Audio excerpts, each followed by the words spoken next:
Cristo lo cambia todo. He hablado hace 15 días, hablé acerca de que Cristo lo cambia todo. Cristo cambia nuestra posición delante del Padre. Eso fue uno de los puntos que hablamos. Cristo cambia nuestra posición delante del Padre, de criaturas a ser hechos hijos. Hay una gran diferencia. De ser creados a ser hechos hijos de Dios, hay una gran diferencia allí, mis hermanos. No solamente nos cambia nuestra posición, pero es una posición legal que nos da delante del Padre. Pero también Cristo cambia nuestra identidad. Cristo cambia nuestra identidad allí, hermano. De enemigos pasamos a ser ahora amigos de Dios. De criaturas a herederos, escogidos, amados. Son muchas las cosas que han cambiado en nosotros cuando Cristo llega a nuestra vida. Así que en Cristo tengo una nueva posición, una nueva identidad, pero también tengo una nueva responsabilidad. Y eso fue de lo que hablamos nosotros hace 15 días. La semana pasada, gracias a Dios, gracias al pastor Andrés, que nos trajo el mensaje sobre un juez imparcial. Un juez imparcial, lo cual conlleva en que todos vamos a ser juzgados. Todos vamos a ser juzgados, no habrá preferencia, no habrá privilegios allí, ¿verdad? Alguno, tal vez la pregunta que va a surgir es, ¿qué hiciste? ¿Qué hiciste con el conocimiento que Dios te dio de su revelación? ¿Qué hicimos con el conocimiento que Dios nos dio de su revelación? Porque algunas personas pueden decir, bueno, pero es que Cristo es del Nuevo Testamento. No, pero es que Cristo se reveló en el Antiguo Testamento también. O sea, ¿qué hiciste con esa revelación? No matter what. No importa. ¿Por qué? Porque Dios es justo. Dios es justo y no va a juzgar a nadie injustamente, mis hermanos, allí.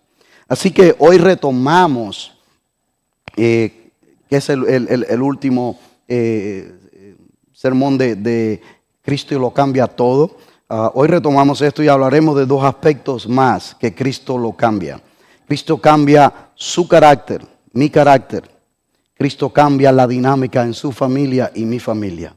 Por lo menos esto debería ser así. En un hogar cristiano, en una persona cristiana, esto debería ser un reflejo realmente. ¿Por qué? Porque las otras dos cosas que hablamos hace 15 días, donde Cristo cambia mi posición y mi identidad, son cosas que no se ven, son cosas que pasan delante del Padre, son promesas que Él te ha dado a ti y a mí cuando creemos por la fe en Él. Pero estas dos que vamos a hablar hoy sí son cosas que se ven, son cosas que se manifiestan en el interior. Aquellas que ya pasaron aquí son manifestadas en el exterior. ¿Con qué? Con mi carácter. ¿Con qué? Con la dinámica familiar. Todo eso son expresiones exteriores de lo que ha pasado en nuestro interior allí, mis queridos hermanos. Así que cuando hablamos de carácter, ¿a qué nos referimos? Bueno, según la Real Academia Española, carácter es una señal, una marca que se imprime, que se pinta, que se esculpe en algo allí, en una imprenta.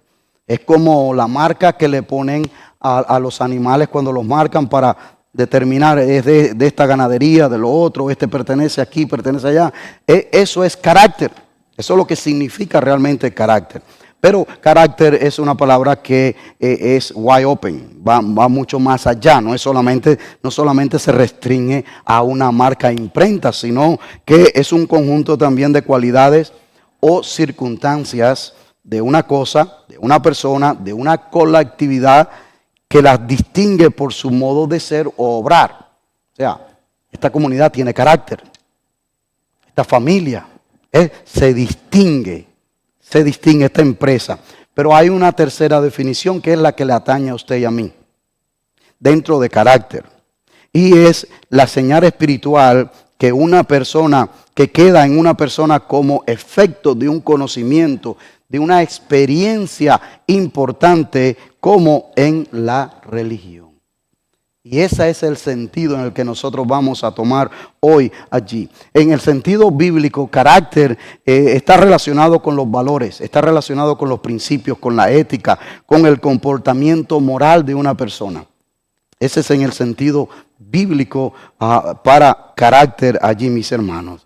Así que el carácter de una persona es el resultado de su actitud, de sus pensamientos, de sus intenciones, de sus deseos y sus acciones. Eso refleja el carácter allí, mis hermanos. D.L. Moody, el gran evangelista de Chicago, solía decir allí que la calidad moral de un hombre se revela en lo que hace en la oscuridad. ¿Verdad? ¿Por qué? Porque ahí se revela el carácter verdadero de quienes somos, cuando nadie nos está viendo. ¿Cierto? Cuando nadie nos está viendo. Cuando creemos nosotros que nadie nos está viendo, porque Dios siempre nos está viendo, ¿verdad que sí? Dios siempre nos está viendo, pero por lo menos nos cuidamos de la gente que no nos vea. Si en verdaderamente de aquellos que tenemos nosotros que tener cuenta. De aquellos que tenemos que tener cuenta nosotros allí, mis hermanos. Así que el carácter tiene que ver con quiénes somos cuando nadie está viendo. ¿Quiénes somos cuando nadie está viendo? Cuando allí usted está solo y usted abre el celular y mira y no hay nadie y está tentado ahí se va a ver su carácter, mi carácter. ¿Para dónde el dedito va? Porque hay muchas cosas entrando ahí constantemente. Cuando abre el laptop o el desktop en la madrugada porque se le fue el sueño y va allí también. Porque eso es una epidemia que está causando estrago hoy en día. Eso que le estoy hablando ahora mismo, mis hermanos. Así que el carácter es quiénes somos. La reputación es diferente. La reputación es lo que queremos proyectar. ¿Ves? Entonces hay personas que se quieren cuidar solamente de su reputación para que lo vean. Pero el carácter es aquello quienes somos cuando nadie nos está viendo. Por eso es que el Señor Jesucristo acusaba a los fariseos de hipócritas, porque a ellos les importaba más su reputación por fuera que lo de adentro, cuando nadie los veía. Por eso el Señor Jesucristo les dijo: vosotros sois sepulcros blanqueados. ¿Por qué? Porque dan apariencia de muy santos con sus vestimentas y todas sus cosas, pero en las noches cuando nadie los ve se van a meter a las casas. Eso es exactamente lo que queremos nosotros hablar aquí, mis hermanos. ¿Por qué? Porque cuando Cristo llega a la vida de una persona, de una familia, lo debe de cambiar todo. Yo no estoy diciendo que la familia va a ser perfecta. Yo no estoy diciendo que usted y yo vamos a ser perfectos, porque ninguno lo somos, esa es la verdad. Todos tenemos cosas que no van a complacer a Dios completamente. Pero ¿sabe qué, hermano? Pero vamos a tratar. Por lo menos vamos a tratar. Queremos tratar. Estamos tratando. No nos vamos a dar por vencidos. Queremos tratar. Así que de esto le quiero hablar hoy, hermanos. Cristo transforma nuestro carácter. El apóstol Pablo le dice a los filipenses en Filipenses capítulo 1, versículo 6, el siguiente pasaje. Y dice allí: estando persuadido de esto, que el que comenzó en vosotros la buena obra, la perfeccionará. Nueva Traducción Viviente dice: la continuará. Y me gusta esa traducción, porque quiere decir que Dios no se va a dar por vencido. Dice, la va a continuar, la va a perfeccionar. ¿Hasta cuándo? Hasta que llegue el Señor Jesucristo. Wow. Para mí eso, hermano, eso es algo tremendo. Esa palabra. ¿Por qué es algo tremendo, hermano? De saber que aún con mis imperfecciones, cuando yo me quedo corto, cuando yo no le agrado completamente a Dios con cosas que hago, que digo, lo que sea, que me quedo corto de su instrucción, de su mandato en mi vida, mis hermanos, Él todavía dice: yo voy a continuar contigo. yo no he terminado contigo. Eso es maravilloso, hermano. Él entiende tu imperfección y mi imperfección. Y dice, la voy a perfeccionar, la voy a continuar. ¿Hasta cuándo? Hasta que tengas 50 años en el Evangelio, hasta que tengas 70 años en el Evangelio. No. Hasta el día de Jesucristo. Eso es maravilloso para mí. Me trae mucho confort, mucha esperanza, mucha fuerza. De saber que cuando meto el delicado pie, reacciono, perdóname Señor. Perdóname, dice, es que yo no he terminado contigo. No lo vuelvas a hacer. No lo vuelvas a hacer. Dale, move forward. Vamos hacia adelante. Vamos adelante, mis hermanos. Hermano, el Evangelio no solamente cambia el pensamiento, los valores, la perspectiva de nuestra existencia de por sí, la cambia el Evangelio allí, sino que cambia el interior primeramente y se manifiesta en el exterior. ¿Qué es lo que quiero decir con esto? Bueno, Él cambia mi lenguaje. Él cambia mi lenguaje. Si antes yo era una persona que era maldiciente y hablaba feo y hablaba de todo esto ofendiendo, desde que Él llega a mi vida, Él comienza a tratar conmigo y comienza a ir cambiando esto. Él cambia mi vestimenta. Si yo me vestía de una manera antes que era para agradar al mundo, para agradar a otras cosas, ahora yo agrado a Cristo, ahora yo le agrado a Él. Él va cambiando eso allí. Él cambia mi conducta. Él cambia mis prioridades. Y sabe, hermano, no se debe de confundir allí carácter con temperamento. El temperamento es algo que según la ciencia heredamos de nuestros padres. Por lo menos de un 20 a un 60%. Así que no, tampoco es para culpar a nuestros padres ahora. Esto lo heredé de ti. Porque Cristo hace nueva todas las cosas, ¿verdad? Segunda de Corintios 5, 17. Cristo hace nueva todas las cosas allí. Pero el carácter es algo que se va aprendiendo. Algo que se va aprendiendo en la vida, mis queridos hermanos. Se va formando allí. Y esto que el apóstol Pablo le dice a los filipenses, para mí es bien esperanzador para mí. Que el que comenzó la buena obra la va a perfeccionar, mis hermanos. No estamos solo en el proceso. ¿Usted vio ahí? No estamos solo en el proceso. Él va contigo, Él va conmigo. El que venció va contigo y va conmigo. Ahora, ¿cómo Dios forma nuestro carácter? O sea, Él ha prometido estar con nosotros todos los días hasta el fin del mundo. El que Él nos va a ir perfeccionando. Él va a continuar la obra, pero ¿cómo lo hace? El apóstol Pablo, escribiendo a los romanos, le dice lo siguiente en Romanos capítulo 5, versículo 3. Le dice allí, también nos alegramos al enfrentar pruebas y dificultades, porque sabemos que nos ayudan a desarrollar resistencia.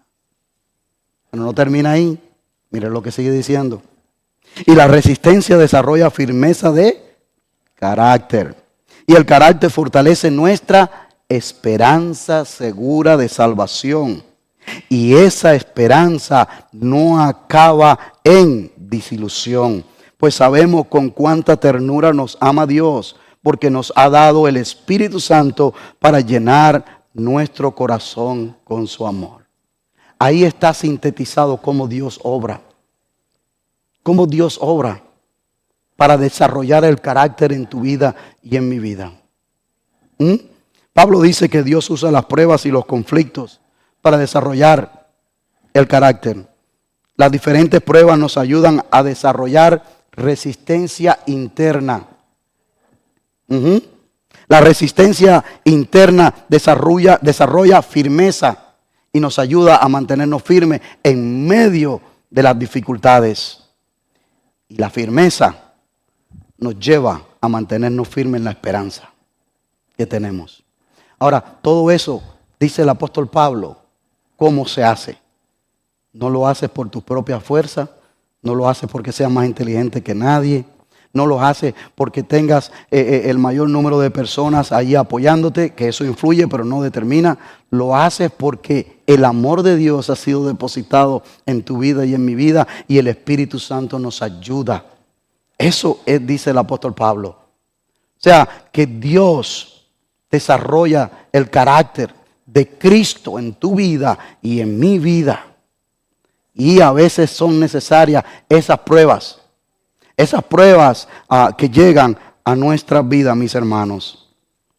El objetivo final de Dios para tu vida y para mi vida no es la comodidad, sino desarrollar nuestro carácter. Desarrollar nuestro carácter. Mire, el pastor y autor de libros, Felix Brooks, dice que el carácter tal vez se manifiesta en los grandes momentos, pero se forja en los pequeños. O sea, tal vez el carácter en un momento determinado de una situación X se pueda mostrar, pero donde se forja es en el día a día, es en las pruebas diarias, es luchando en el trabajo con aquellos imposibles. Allí, cuando ya la paciencia está al borde, ¿verdad? Ahí sigue Dios tratando y dándote fuerza. Cuando crees que ya no hay esperanza, que no hay más nada, ahí sigue Dios mostrándote. En esas pequeñas situaciones del diario vivir, Dios va formando el carácter de Cristo en tu vida y en mi vida, para cuando venga un evento grande que nos choque, que nos mueva el tapete del piso, usted sepa responder como Dios quiere que usted responda. Firme creyéndole a Él. Eso es lo que hace el Señor en nuestras vidas, hermanos. Lo que hace la diferencia entre el carácter moral, los buenos valores aprendidos en el hogar. Porque, hermano, en realidad, carácter, buenos valores, ética, todo eso se puede aprender en un hogar que no sea cristiano, ¿verdad?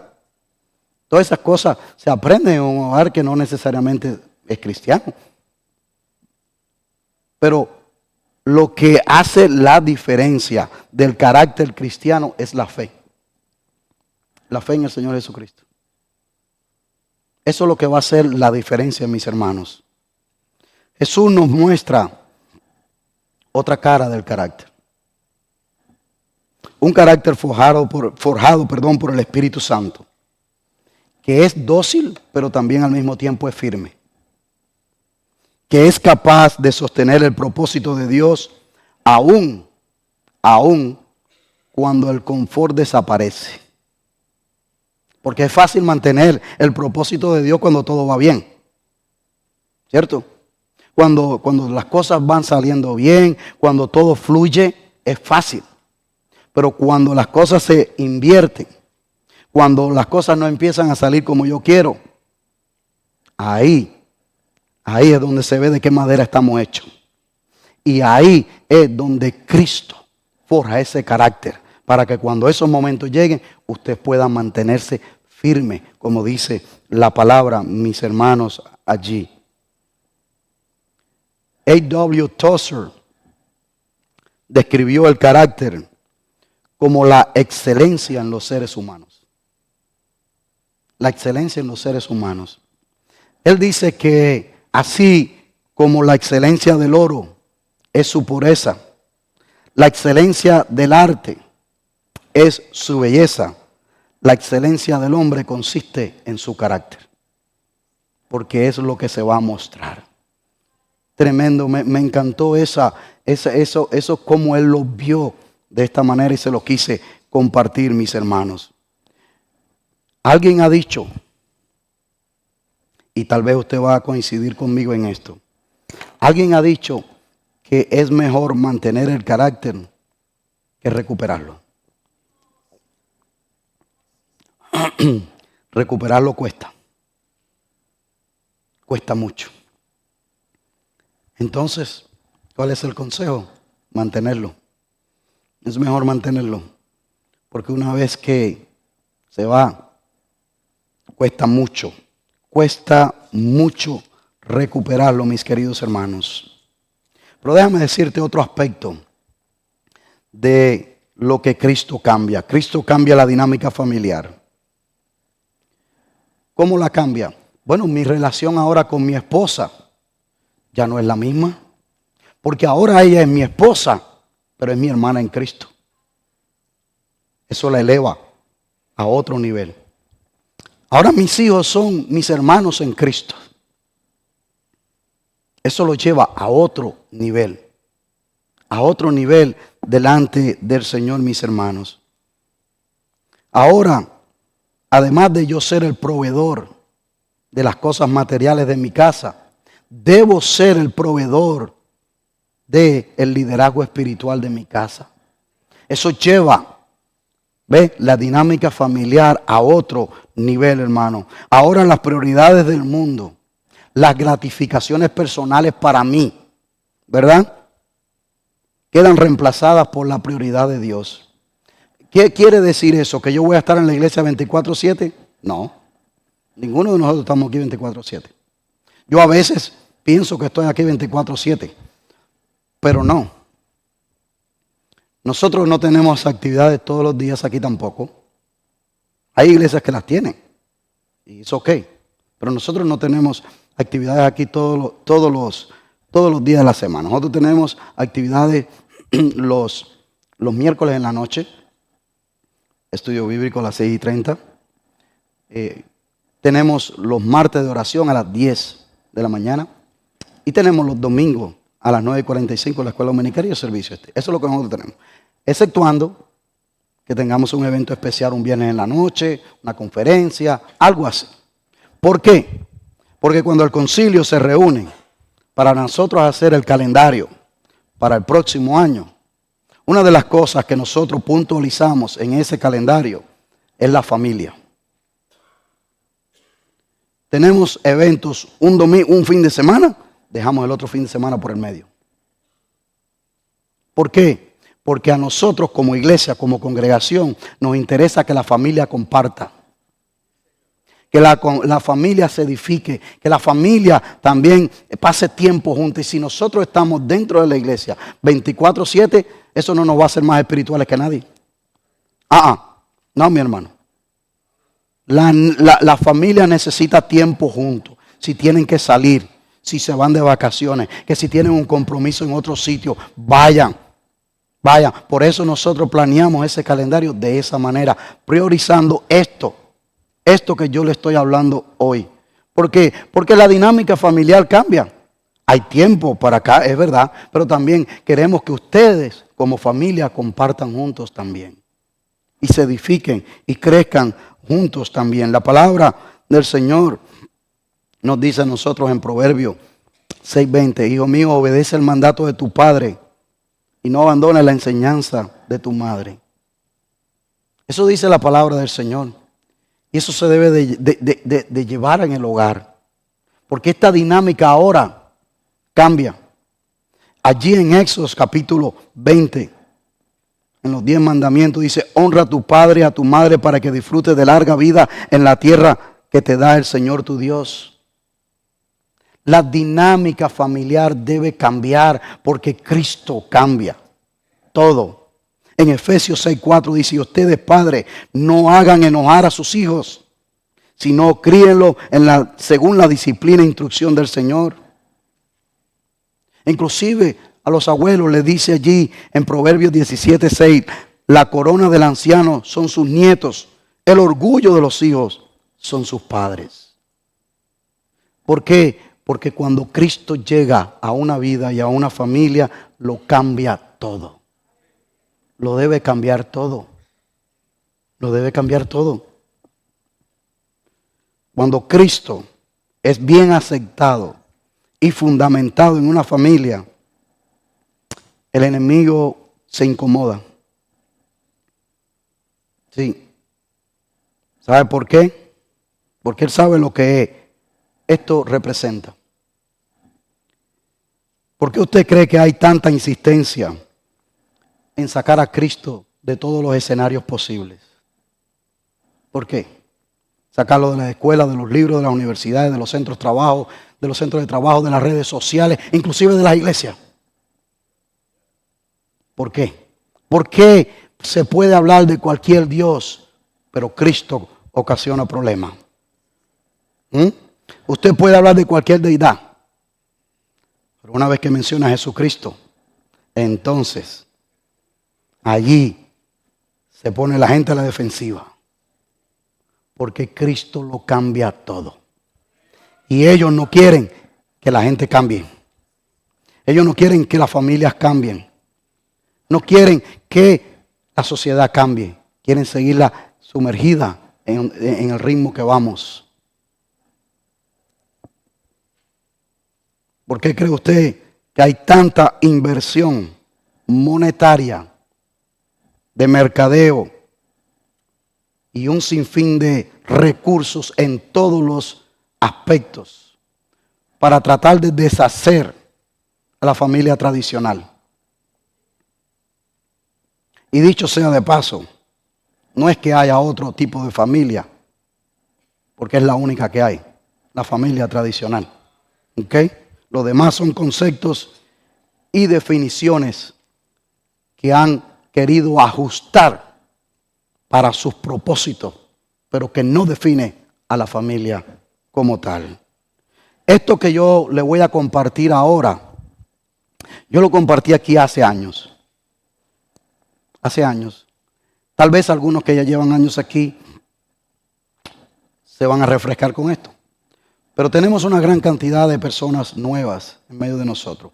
Y creo que esto que le voy a compartir viene muy de acuerdo con que Cristo cambia la dinámica de la familia, lo cambia todo. Déjame compartirle a usted sobre un estudio que se hizo en Nueva York en los años 1700. Estoy hablando de hace un buen tiempo. Con dos familias. Una familia que se llama Max Jukes y la otra Jonathan Edwards. ¿Okay? Miren lo que estas dos familias arrojaron los resultados de sus descendientes. ¿Okay? No solamente se estudió a ese padre y a esa madre, sino a sus descendientes, largo y tendido. Y mira lo que este estudio arrojó. Max, él no creyó en Jesucristo ni educó a sus hijos en el camino del Señor. Él se negó a llevar a sus hijos a la iglesia. Incluso, dice el estudio, tal vez cuando sus hijos se lo pidieran. Pero de los 1026 descendientes que se estudiaron de esta familia en un periodo largo, ¿ok? Miren los resultados. Dice que 300 murieron de forma prematura. 100 fueron enviados a prisión y estuvieron presos un promedio de 13 años. 120 fueron prostitutas. 100 fueron alcohólicos. Esta familia le costó al estado de Nueva York en los años 1700 y después en los años 1800 $1,308,000. ¿Sabe? Eso es bastantito dinero en aquel tiempo. Bastantito dinero en aquel tiempo. La familia de Jonathan Edwards se empezó a estudiar cuando él nació en el 1703. ¿Okay? Que es más o menos contemporáneo con la época de Max.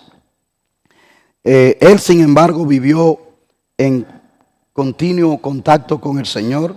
Él se casó con una esposa cristiana. Llevaron a sus hijos a la iglesia. Perseveró enseñándole del Señor, como hoy estábamos compartiendo con Samuel y con Karen, ¿verdad? De que perseveraran en esta ardua tarea también.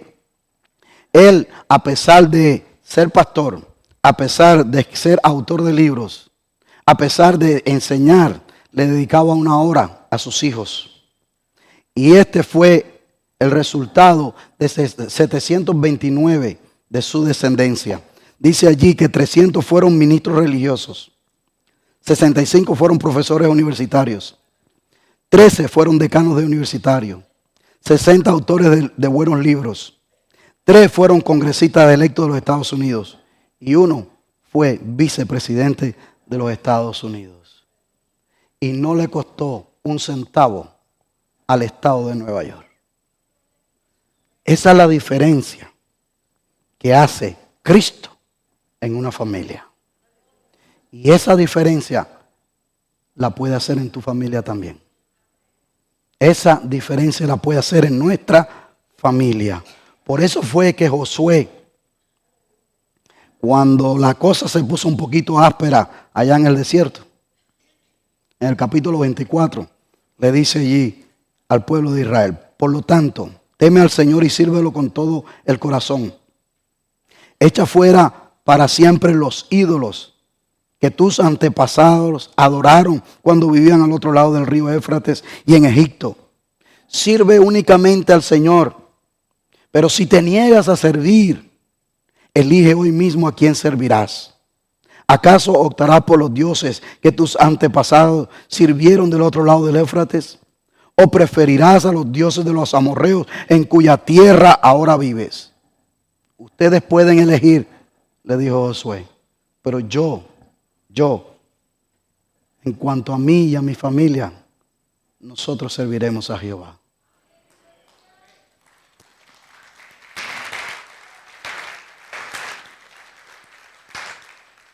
Yo te exhorto a que tomes esa misma decisión. Yo te exhorto a eso, mi querido hermano. Cristo lo cambia todo. Cambia quiénes somos por dentro, se manifiesta en el interior, se manifiesta en la familia. Pero déjame decirte un último aspecto. Cristo cambia nuestro lado de la eternidad. No podía cerrar sin decirte eso. Cristo cambia nuestro lado de la eternidad. Porque la eternidad es algo que está dentro de ti y dentro de mí. O sea, ser parte de ser hechos a imagen y semejanza de Dios. Es eso. No tiene nada que ver con cuerpo físico. Es eso. Pero Cristo cambia de qué lado de la eternidad vamos a pasarlo. Mira lo que Daniel, el profeta Daniel en el Antiguo Testamento, en una visión tuvo. Y miren lo que él dijo en Daniel 12:2. Y muchos de los que duermen en el polvo de la tierra serán despertados. ¿Uno para qué? Para vida eterna. ¿Y otros para qué? Para vergüenza y confusión perpetua. Perpetua como eterna también es lo mismo. Eterna. El sabio Salomón dijo en Eclesiastés capítulo 3 versículo 11. Sin embargo, Dios lo hizo todo hermoso para el momento apropiado. Él sembró la eternidad en el corazón humano. Pero aún así el ser humano no puede comprender todo el alcance de lo que Dios ha hecho desde el principio hasta el fin. Hermano, el hombre, siempre ha entendido desde la creación que hay algo más allá de lo que se ve. Siempre ha estado en la búsqueda, de lo eterno. Y por eso es que ha entrado en tanta idolatría, por la imperfección y por la búsqueda, porque hay algo que necesita llenar aquí adentro. Y no lo consigue, porque lo busca por su propio medio, alejado de Dios. Pero ¿sabe qué? Dios no nos dejó a la deriva. Dios no nos dejó ahí, mira, piérdense. Ya me desobedecieron en Edén, ahora arréglensela como puedan. No. Ese no es el Dios que predicamos. Ese no es un Dios de amor, porque si ese fuese un Dios de amor, no queremos saber de eso. Él no nos dejó así, mis hermanos. Él no lo quiso dejar al hombre, a usted y a mí, separados eternamente de Él. Porque eso es lo que la muerte significa. Usted sabe que la muerte significa separación, ¿verdad? Separación eterna de Dios.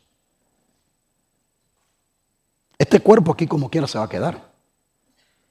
Pero usted sabe lo que es su alma, separada de Dios eternamente. No, mis hermanos. Dios envió al Señor Jesucristo. Por eso dice Juan 3:16, porque de tal manera amó Dios al mundo. Dentro de ese mundo está usted, estoy yo. Ponga su nombre ahí. Porque de tal manera Dios te amó, que dio a su Hijo unigénito, único en su clase. No hay otro como Él. No hay otro como Él. Para todo aquel que en Él cree, tiempo presente continuo, no se pierda, mas tenga vida eterna. La eternidad existe, es solamente querer saber de qué lado la voy a pasar. ¿De qué lado la quiere pasar usted? Juan, el apóstol Juan, en Juan 17:3, un versículo que usan mucho algunas denominaciones fuera de contexto, porque lo cortan ahí. Dice, y esta es la vida eterna. ¿Y cuál es la vida eterna? Que te conozcan a ti, al único Dios verdadero. Pero ahí te lo dejan. Ahí te lo dejan. Pero eso no es lo que dice la palabra. La palabra dice, y a Jesucristo a quien has enviado. Si no conoces al Hijo, no conoces al Padre. Y esa es la vida eterna, conocer al Hijo. Conocer al Hijo. Una vez conocido por su revelación en nuestras vidas, nuestro lado de la eternidad cambia. Porque he pasado de la condenación eterna a la vida eterna. He pasado de la muerte a vida. He pasado de ser criatura a ser hecho hijo. Todo lo que hemos visto anteriormente. ¿Te das cuenta? Tal vez hoy te estás preguntando, ¿cómo puedo saber yo de qué lado de la eternidad estoy? ¿Acaso eso no solamente lo sabe Dios? Es una pregunta válida. Permítame decirle que eso lo sabe solo Dios, pero también usted lo puede saber. ¿Y cómo? Bueno, como dice la palabra. No te lo tengo yo que inventar, ni te tengo que citar ningún libro fuera de la palabra. La palabra de Dios dice en Juan 3, 17, 18, dice, porque no envió Dios a su Hijo al mundo para condenar al mundo, sino para que el mundo sea salvo por él. El que en él cree no es condenado, pero el que no cree ya ha sido condenado porque no ha creído en el nombre del unigénito Hijo de Dios. ¿A qué se resume esto? A la fe. Si has creído en el Señor Jesucristo como tu único y suficiente Salvador. A eso se refiere. No se refiere a esta denominación. No se refiere a otra denominación. No se refiere a una iglesia en específica. Se refiere a la fe en el Señor Jesucristo. ¿Te das cuenta? Las denominaciones son cosas de nosotros los hombres. Los concilios son cosas de los hombres. Cuando Cristo venga, mis hermanos, viene por una sola iglesia, no viene por muchas. Viene por su iglesia. Lo que usted le debe de importar y estar seguro es que usted pertenece a la iglesia del Señor Jesucristo. ¿Y cómo usted sabe que usted pertenece a la iglesia del Señor Jesucristo? Cuando usted ha recibido al Señor Jesucristo como su único y suficiente Salvador. Usted ha puesto su fe en Él, mis hermanos, no en nadie más, no en los hombres, no en cuatro paredes. Aquí nos congregamos porque tenemos un lugar apartado para adorarle a Él como congregación, pero la iglesia es usted y yo. ¿Te das cuenta?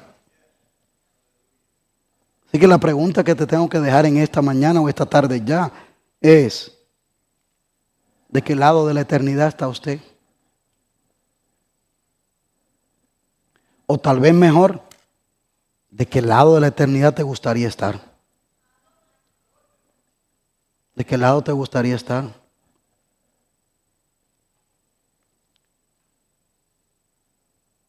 La meditación de hoy dice, Jesucristo el que lo cambia todo,